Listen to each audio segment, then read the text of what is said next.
Our next question is, what would you do to change and or improve the relationship between the Firefighters Association and the district board? So we'll start out with James Harris. I was, as a candidate, I was interviewed by the Firefighters Association in August in terms of deciding who they wanted to support. And obviously I was not supported by them, and I think that turned out fine, because I don't think that candidates should solicit support from organizations where they are in a business relationship, such as the board is with the Firefighters Union. But one of the issues that came up was communication, and they felt that the board was not listening to them enough. And I know now that the board members think that the union is not listening to them enough. So my background at National Semiconductor, there was always a lot of effort spent on communication. And I think one thing that is needed here is sitting down and opening the books, so to speak, with everybody. Thank you. Next we'll hear from Jon Mosby.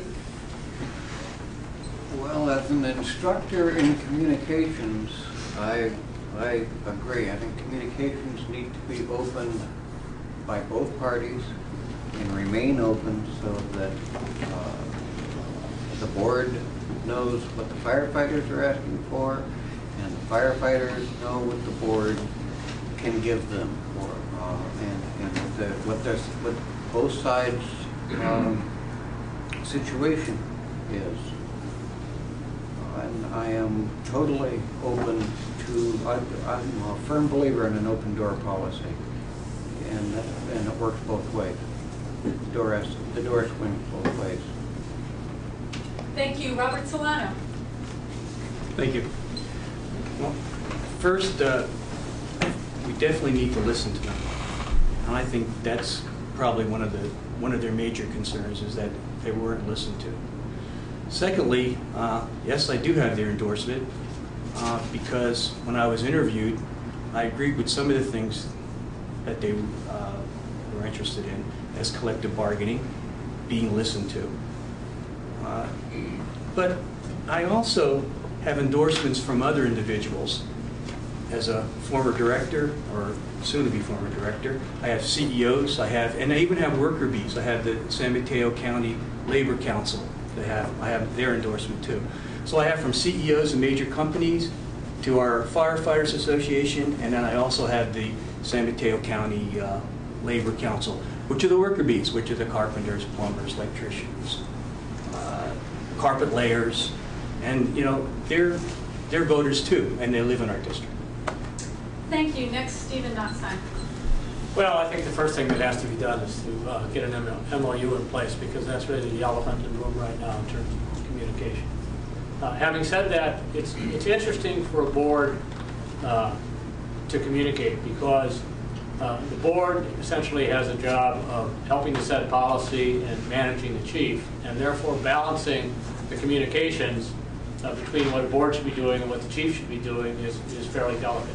Having said that, I'm in favor of open door policies and putting some methods together where the employees can express their needs and their wants and their opinions to the board, but it can't be a free-for-all. Otherwise, all semblance of order goes out of any organization. And the last thing I'll say is that if the boards are in negotiation, boards ought not to be talking to employees about whatever's being negotiated. There's a certain process for doing that that needs to be followed. Thank you. Jack Nelson.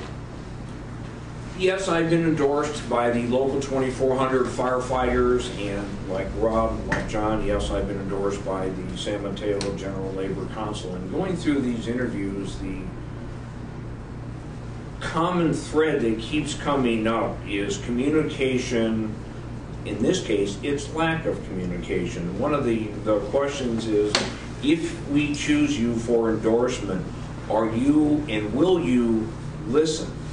Be fair, will you listen to both sides?